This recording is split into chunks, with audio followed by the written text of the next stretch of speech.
Nama saya Diki Parstarigan dengan NIM 230306075. Dalam video kali ini saya akan menjelaskan sedikit mengenai biosintetis kuning telur, putih telur, dan kerabang telur. Adapun tujuan dari pembuatan video kali ini yaitu untuk melengkapi tugas saya dalam mata kuliah produksi ternak unggas yang diampu oleh Ibu Insinyur Tati Pidianasari SPT IPT MPT IPM. Materi yang pertama yaitu mengenai pembentukan atau biosintetis dari kuning telur. Di sini saya sudah membuat skemanya, di mana dimulai dari proses pembentukan kuning telur dimulai dari dalam hati, di mana hormon estrogen yang dihasilkan oleh ovarium merangsang sel-sel hati untuk memproduksi protein khusus bernama vitellogenin. Protein ini merupakan komponen utama kuning telur. Setelah diproduksi, vitellogenin dilepaskan ke aliran darah dan diangkut menuju ovarium, di mana ia diserap oleh oosit atau biasa disebut dengan sel telur yang sedang mengalami perkembangan atau berkembang melalui reseptor khusus di membran sel. Setelah masuk dalam oosit, vitellogenin dipecah menjadi beberapa komponen penting seperti lipovitelin atau biasa disebut protein kaya akan lemak, dan fosfitin atau protein kaya akan fosfat. Kuning telur kemudian dibentuk secara berlapis-lapis seperti cincin pohon dengan lapisan terang dan gelap bergantung terhadap aktivitas makan unggas, baik itu di malam hari maupun siang hari. Selain itu, lemak dari dalam darah yang berbentuk dalam VLDL juga ditambahkan untuk melengkapi struktur kuning telur, di mana warna kuning hingga oranye berasal dari pigmen makanan seperti xanthopil yang diserap oleh usus dan ditambahkan ke vitellogenin oleh hati. Selanjutnya yaitu biosintetis putih telur atau biosintetis albumen. Di sini saya juga sudah membuat skemanya, akan tetapi saya menjelaskannya secara langsung. Di mana setelah terjadi ovulasi, kuning telur yang masak atau yang telah matang masuk ke dalam saluran telur dan mencapai bagian magnum. Disinilah putih telur pertama kali mulai dibentuk. Hormon estrogen dan progesteron mengaktifkan sel-sel di magnum untuk memproduksi berbagai protein putih telur di dalam seperti opal-albumin, opotransferin, opomusoid, lisogimi, dan opomusoid. Proses ini melibatkan transkripsi DNA menjadi mRNA yang kemudian diterjemahkan oleh ribosom menjadi protein.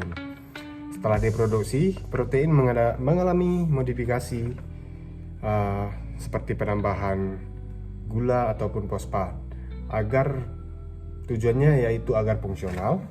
Kemudian dikeluarkan ke lumen magnum untuk membungkus kuning telur.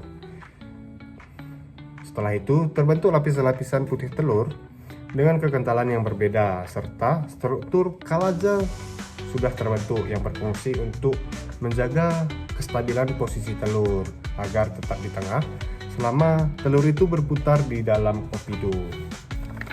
Yang terakhir ataupun pembahasan selanjutnya yaitu mengenai biosintetis kerabang telur. Di sini saya sudah membuat skemanya juga.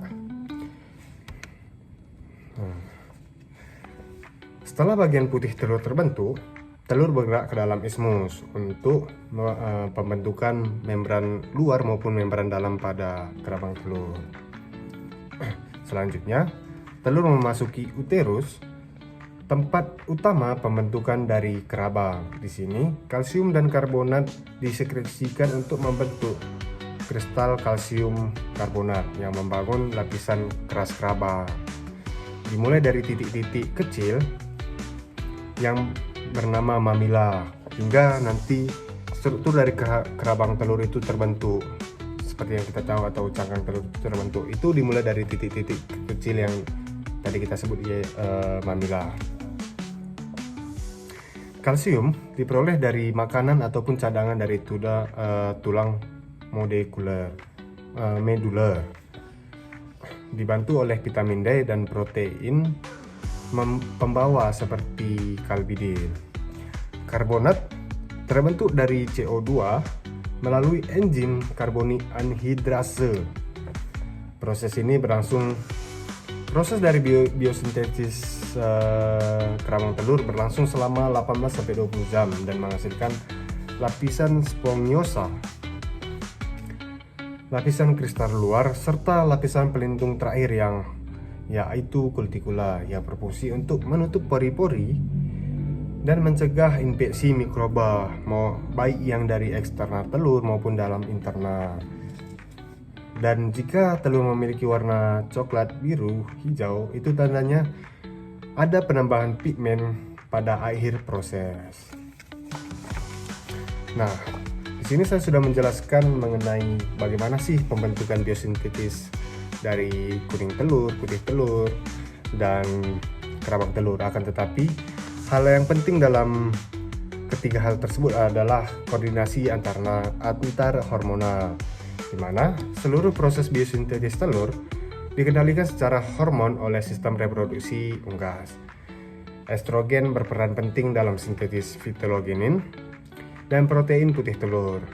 Sementara progesteron mengatur pembentukan kerabang, sementara vitamin D dan hormon tiroid mempengaruhi metabolisme dan penyerapan kalsium. Nah, setelah selesai dari pembentukan kerabang telur, dapat kita simpulkan dapat kita ketahui juga bahwasannya proses dari pembentukan sebuah telur mulai dari pembuahan hingga menjadi telur bulat itu memakan waktu sekitar 24 sampai 26 jam, dengan sebagian besar waktu digunakan di bagian biosintetis kerabang. Seperti yang kita ketahui bahwasanya tadi saya sudah bilang bahwasannya dalam biosintetis kerabang itu mencapai waktu 18-24 jam.